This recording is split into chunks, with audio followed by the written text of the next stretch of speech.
Ya, sementara itu Gibran Raka Buming Raka, Cawapres Koalisi Indonesia Maju, kedatangan Gus Miftah dan mengajak mondok semalam di pondok pesantren. Calon Presiden nomor urut 1 Anies Baswedan menyambangi para petani di kawasan Pangalengan, Kabupaten Bandung, Jawa Barat.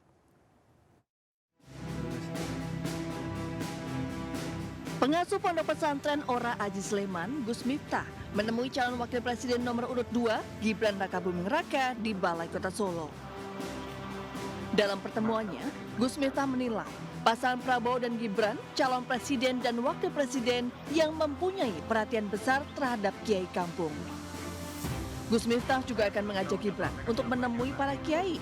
Salah satunya akan membuat program sambal pesantren serap aspirasi santri. Dirinya ingin Gibran merasakan kehidupan di pesantren di era modern. Nah kebetulan bisa kita komunikasikan dengan Mas Gibran karena salah satu program Mas Prabowo dan Mas Gibran ini kan lebih memberikan perhatian lebih kepada para kiai-kiai termasuk kiai kampung yang selama ini jarang tersentuh gitu. Sementara itu Capres nomor 2 Prabowo Subianto hari ini menghadiri pelantikan Jenderal TNI Maruli Simanjuntak sebagai Kepala Staf Angkatan Darat di Istana Negara. Calon Presiden nomor urut 1 Anies Baswedan menyambangi para petani di kawasan Pangalengan, Kabupaten Bandung, Jawa Barat. Dalam kunjungan ini, Anies berkesempatan mendengar keluh kesah para petani terkait langkanya pupuk bersubsidi serta harga jual yang terkadang tidak stabil dan bahkan tidak menguntungkan para petani. Ini persoalan penting menurut kami, karena memang pada akhirnya tanah-tanah atau aset negara itu memang perlu dimanfaatkan sebanyak-banyaknya untuk kepentingan rakyat. Apalagi kalau untuk kegiatan pertanian. Kalau untuk kegiatan pertanian artinya lahan itu menjadi lahan produktif yang bisa meningkatkan pasokan pangan kita. Anies bertekad akan menyelesaikan permasalahan ini agar para petani di Indonesia semakin sejahtera dan kualitas pangan di Indonesia semakin membaik. Tim Liputan iNews melaporkan. Ya, di masa awal kampanye pemilu 2024, beredar isu kebocoran data daftar pemilih tetap yang diduga milik KPU RI. Pengunggah mengklaim memiliki lebih dari 250 juta data dan mengaku menjual data itu seharga 1,1 miliar rupiah.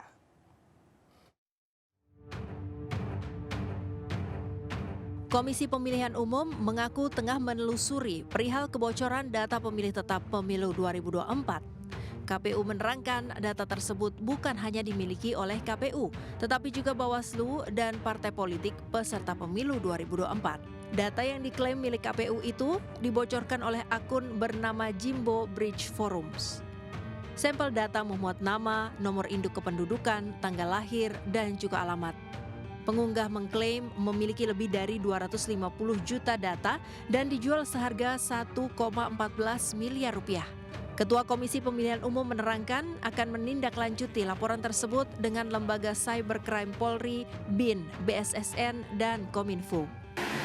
Tim di dalam yang menangani IT KPU kan di dalamnya ada tim dari Cyber Mabes Polri ya. Nanti kalau sudah indikasi-indikasinya sudah jelas tentu ada tindakan-tindakan lanjutan. Tapi yang paling penting sekarang sedang diperiksa, sedang dicek, sedang dilacak kebenaran informasi tersebut. Sementara Menteri Komunikasi dan Informatika Budi Ari menyatakan pihaknya sedang menyelidiki kasus ini. Jadi saya sudah menugaskan Direktorat Jenderal Aptika untuk melakukan penelitian penyebabnya, apa sebabnya, dan bagaimana mengantisipasinya. Jadi itu benar sudah memang dijual itu, begitu Pak? Itunya Pak KPU kan, dia bilang sih tadi bilang sama saya dia datanya diambil data pemilih. Dugaan kebocoran data pemilu mencuat di hari pertama masa kampanye pemilu 2024. Akun media sosial founder ethical hacker Teguh Aprianto mencuitkan hal tersebut. Dari Jakarta, Tim Liputan iNews melaporkan. Ya, kita beralih ke informasi lain pemirsa. Terpidana kasus korupsi ekspor benih lobster yang juga mantan Menteri Kelautan dan Perikanan Edi Prabowo telah bebas dari penjara. Edi bebas bersyarat dari Lembaga Pemasyarakatan Tangerang sejak 18 Agustus 2023. Terpidana kasus korupsi ekspor benih lobster yang juga mantan Menteri Kelautan dan Perikanan Edi Prabowo telah bebas dari penjara. Edi bebas bersyarat dari Lembaga Pemasyarakatan Tangerang sejak 18 Agustus 2023. Remisi membuat Edi Prabowo bebas lebih cepat dari penjara. Edi mendapat remisi selama 7 bulan 15 hari karena dinilai berkelakuan baik selama menjalani hukuman. Edi diproses hukum atas kasus suap sekitar 1,12 miliar rupiah dan 24,62 miliar rupiah terkait proses persetujuan pemberian izin budidaya lobster kepada para eksportir. Pada tanggal 7 November 2022, Edi divonis pidana 5 tahun penjara oleh Mahkamah Agung. Tim Liputan iNews melaporkan. Seorang maling tertangkap warga usai ketahuan mencuri sepeda yang keempat kalinya di Jalan Sosial Grogol Petamburan, Jakarta Barat. Pencuri kambuhan ini mengaku nekat mencuri dengan sejumlah alasan.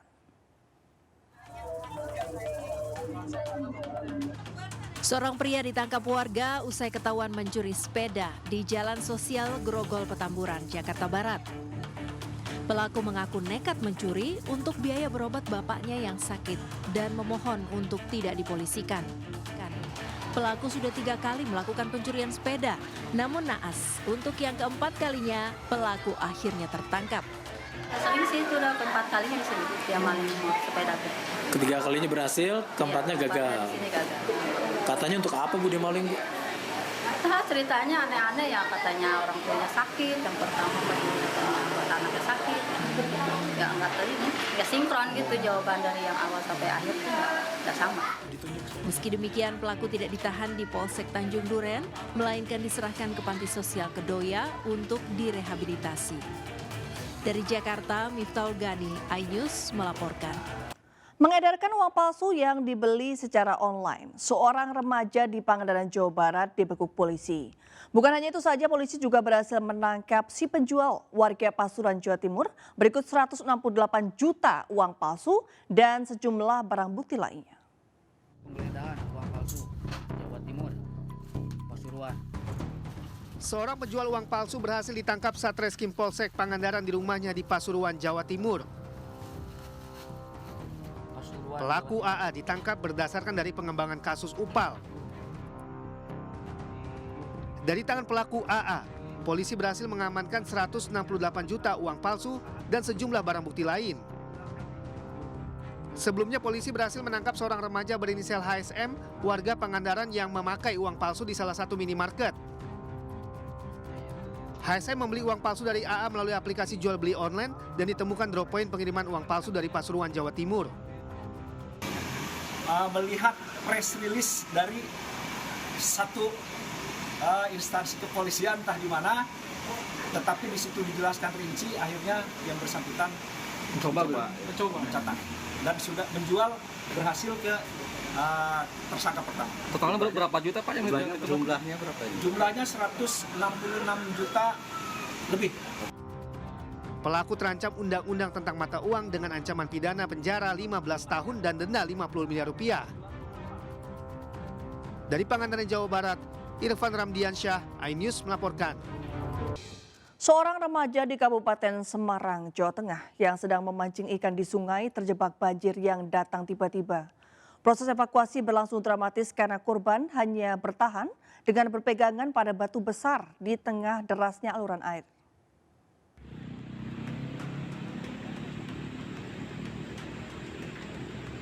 Remaja ini hanya bisa pasrah sambil berpegangan ke sebuah batu besar di tengah Sungai Panjang Ambarawa, Kabupaten Semarang, Jawa Tengah. Derasnya arus air membuat remaja ini tidak bisa berbuat banyak sambil menunggu pertolongan datang. Upaya evakuasi yang dilakukan petugas damkar dibantu relawan berlangsung cukup dramatis. Seorang petugas turun ke dasar sungai menggunakan seutas tali agar bisa menyelamatkan korban. Meski mendekatkan, korban akhirnya berhasil diselamatkan dan langsung dibawa ke rumah sakit untuk menjalani pemeriksaan medis. Peristiwa ini terjadi saat remaja bernama Alfian Aldi Saputra tengah asik memancing ikan bersama rekannya. Semula, aliran air sungai dalam kondisi dangkal dan tenang, sehingga keduanya memancing ke tengah sungai. Namun tiba-tiba aliran air berubah deras, dengan volume meningkat drastis. Rekannya berhasil keluar dari aliran deras sungai, sementara korban malah terjebak. Dua anak, yang satu bisa menyelamatkan diri di pinggir, yang satu masih di tengah. Habis itu teriak-teriak minta tolong, setelah itu datang warga minta bantuan ke Damkar Ambarawa, Damkar evakuasi, sedangkan saya begitu dapat info langsung ngambil pelampung sama ring boy untuk proses evakuasi. Petugas mengimbau warga untuk berhati-hati saat memancing di sungai karena sudah memasuki masa musim penghujan. Dari Kabupaten Semarang, Jawa Tengah, Lurisa, A-News melaporkan. Pemirsa, seorang ibu rumah tangga di Kabupaten Pelalawan Riau melahirkan bayi di dalam kapal cepat saat dalam perjalanan dari Kuala Kampar tujuan Tanjung Balai Karimun.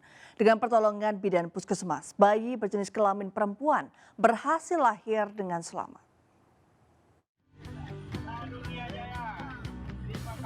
Dalam sebuah video amatir warga yang viral, terekam detik-detik penumpang kapal cepat melahirkan bayi perempuan saat dalam perjalanan menuju Tanjung Balai Karimun. Awalnya pasangan Hasan dan Norzila ini memeriksakan kandungannya di Puskesmas Kuala Kampar, Kabupaten Pelalawan Riau. Namun dalam perjalanan, pasien mengalami kontraksi dan akhirnya melakukan persalinan dalam perjalanan ke Rumah Sakit Tanjung Balai Karimun. Bayi perempuan dengan bobot 2,6 kg dan panjang 49 cm berhasil lahir dengan selamat. Pukul 8.30 WIB, di mana pasien masih di dalam speedboat Karunia Jaya tujuan dari Kuala Kampar. Pasien mengalami kontraksi, kemudian bidan kami dengan sigap 2 orang bidan langsung memimpin persalinan. Alhamdulillah persalinan berjalan dengan lancar, ibu dan bayi dinyatakan dalam keadaan sehat. Setelah menjalani perawatan medis selama 1 malam, kini ibu dan bayi yang diberi nama Putri Kurniawati tersebut dalam kondisi sehat dan sudah dipulangkan ke rumahnya di Kuala Kampar. Kecelakaan yang melibatkan 3 kendaraan di Jalan Raya Cilengsi Setu, Kabupaten Bogor terekam CCTV. Sebuah mobil SUV yang hendak berbelok diduga tidak melihat kedatangan truk yang melaju sehingga tertabrak dan menghantam sepeda motor yang berada di dekatnya. Inilah rekaman kamera pengawas kecelakaan yang melibatkan 3 kendaraan di Jalan Raya Cilengsi Setu, Kabupaten Bogor, Jawa Barat pada Rabu pagi. Truk pengangkut tanah menghantam sebuah mobil minibus dan sepeda motor yang hendak berbelok di pertigaan. Peristiwa berawal saat sebuah mobil minibus yang hendak keluar dari sebuah gang diduga tidak melihat sebuah truk yang melaju dari arah Cilengsi. Saat truk menghantam bagian depan mobil minibus, seorang pengendara motor yang akan berbelok ke sebelah kanan pun ikut terhantam hingga masuk ke kolong minibus dan tersangkut. Akibatnya sebuah minibus dan sepeda motor mengalami rusak parah. Sedangkan truk pengangkut tanah pun bannya pecah hingga sobek. Beruntung tidak ada korban jiwa maupun luka. Awalnya kan saya posisi di belakang nyebrang, saya posisi di kanan. Bang nginjak ke jalanan besar, tiba-tiba mobil penyeberang. Ada truk lewat, nah truk lewat itu nyamperlah mobil kena saya, tabrak. Mental mobilnya kena saya. Itu mobil kemana bang? Belok ke kiri kalau nggak salah, ke kiri. Terus sama truk? Tabrak truk. Terus banyak juga ini bocor langsung meledak. Nah, untuk informasi yang kita dapat, jadi kendaraan truk bergerak dari arah Cilengsi menuju ke arah Setu. Nah, di TKP itu ada kendaraan Fortuner yang keluar dari gang. Nah, kemudian terjadi benturan. Nah, sedangkan kendaraan sepeda motor saat itu hendak berbelok ke kanan juga. Mungkin itu penyelidikan kita lanjut ke depan nanti kita sampaikan. Atas kejadian kecelakaan ini, pihak kepolisian mengamankan semua kendaraan dan para pengemudi ke kantor unit Gakum Satlantas Polres Bogor untuk penyelidikan lebih lanjut. Dari Kabupaten Bogor, Jawa Barat, Cahyat Anyus melaporkan. Sebuah bis ekspedisi terguling di Jalan I Gusti Ngurah Rai, Kecamatan Durensawit, Jakarta Timur. Kecelakaan diduga akibat pengemudi menghindari kendaraan lain yang menyalip hingga kehilangan kendali dan membuat bis terguling. Sebuah bis ekspedisi terguling di ruas Jalan Raya I Gusti Ngurah Rai, Durensawit, Jakarta Timur. Pengendara lain yang melintas berusaha mengeluarkan pengemudi dari bis.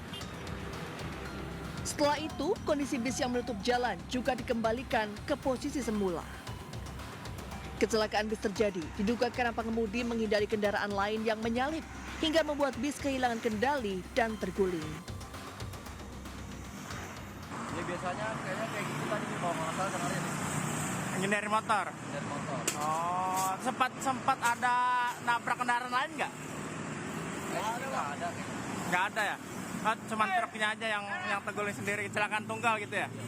Oh, terus katanya sempat ini bikin macet sama kendaraan lain? Ya sempat, ya nggak lama paling sekitar setengah jam. Setengah jam? Oh, itu truknya bagaimana langsung? Dievakuasi sama siapa tuh? Sama pengendara dibantu buat didirin lagi. Tidak ada korban dalam kecelakaan ini. Sementara usai dievakuasi, bis ekspedisi langsung melanjutkan perjalanan kembali. Dari Jakarta, Rio Manik, iNews melaporkan. Pemirsa, ribuan elemen buruh dari berbagai daerah di Jawa Barat memblokir jalan masuk tol Padalarang Barat, Kabupaten Bandung Barat, Jawa Barat. Akibatnya arus lalu lintas terhenti selama berjam-jam. Gelombang unjuk rasa ribuan buruh dari berbagai serikat dan berbagai daerah memblokir jalan masuk tol Padalarang Barat. Aksi ini menumpukan arus lalu lintas menuju Cianjur hampir 3 jam. Aksi ini dipicu penolakan para buruh hasil keputusan rapat Dewan Pengupahan Jawa Barat yang tidak sesuai dengan usulan Bupati dan Wali Kota. Usai memblokir jalan, para buruh kemudian melanjutkan aksinya menuju kantor gubernur di Gedung Sate Bandung. Sementara untuk antisipasi masuknya ribuan buruh ke jalan tol, Polres Cimahi menempatkan ratusan anggota dan kendaraan taktis. Sementara itu, aksi ribuan buruh menutup akses jalan tol dikeluhkan oleh warga. Dari Cimahi, Jawa Barat, Tim Liputan iNews melaporkan. Hendak masuk ke rumah seorang warga di kota Kabupaten Mamuju, Sulawesi Barat, seekor ular piton berhasil ditangkap petugas damkar. Ular yang memiliki panjang 4 meter di halaman rumah warga diduga akibat habitat awalnya terganggu akibat maraknya pembangunan. Seekor ular piton dievakuasi di halaman rumah warga di Kelurahan Binanga, Mamuju, Sulawesi Barat.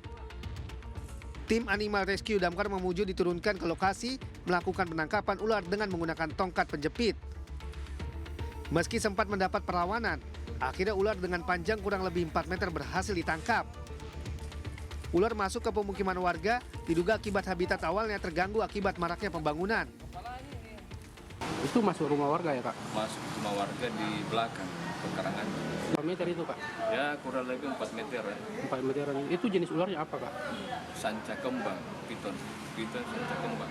Ya untuk sementara ini di damkar, di pemadam ini sebenarnya tidak ada penangkaran. Yang punya penangkaran ya teman-teman dari ini, BKS ya. Jadi itu kendala, Kak? Jadi yang kendala. Selanjutnya, ular yang berhasil diamankan dibawa ke Mako Damkar Mamuju dan akan diserahkan ke pihak BKSDA untuk dikembalikan ke habitatnya. Dari Mamuju, Sulawesi Barat, Frendy Christian, iNews melaporkan. Pemirsa, Ketua Umum DPP Partai Perindo, Hari Tanusudibyo, mendeklarasikan relawan karyawan MNC Group untuk pemenangan Ganjar Mahfud di iNews Tower, Jakarta Pusat. Para relawan siap turun ke masyarakat dan mengembangkan visi dan misi Ganjar Mahfud untuk memenangi pemilu 2024. Ratusan relawan MNC Group pendukung Ganjar Mahfud resmi dideklarasikan di Gedung iNews Tower, Jakarta Pusat. Deklarasi ini diinisiasi atas keyakinan mendukung Ganjar Mahfud sebagai pasangan yang terbaik untuk memimpin bangsa.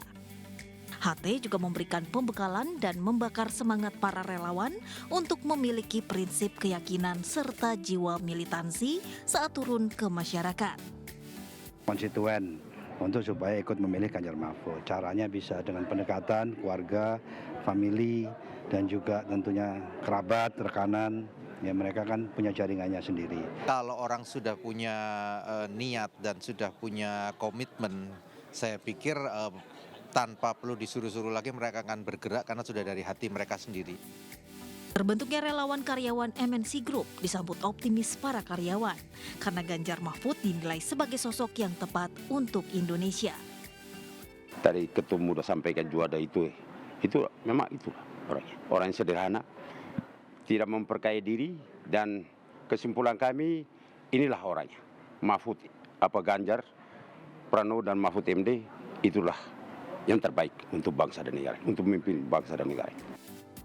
Resminya deklarasi relawan MNC Group sekaligus menunjukkan komitmen nyata Partai Perindo untuk bersinergi memenangkan pasangan Ganjar Mahfud di kontestasi pemilu. Dari Jakarta, Esra Ambarita, Fakih Satrio, Damar Wicaksono, iNews melaporkan. Pemirsa, bila Anda penggemar wisata berkemah keluarga, Kampung Ikan Lembah Tanjung di Subang, Jawa Barat wajib untuk dikunjungi. Selain disuguhkan pemandangan alam yang indah, di lokasi tersebut juga kita dapat melihat ribuan ikan air tawar di sekitar tenda camping. Jika masih bingung mengisi libur akhir pekan atau libur sekolah nanti, Kampung Ikan Lembah Tanjung di Tanjung Siang, Subang, Jawa Barat dapat menjadi pilihan. Wisata berkemah keluarga menyuguhkan suasana pemandangan alam yang indah. Di lokasi ini, pengunjung disuguhkan pemandangan hamparan area pesawahan. Selain itu, tempat berkemah juga dikelilingi oleh aliran sungai irigasi dan buatan sehingga dijamin aman. Tidak hanya sawah dan sungai, Gunung Cangga yang terlihat jelas menambah suasana semakin asri.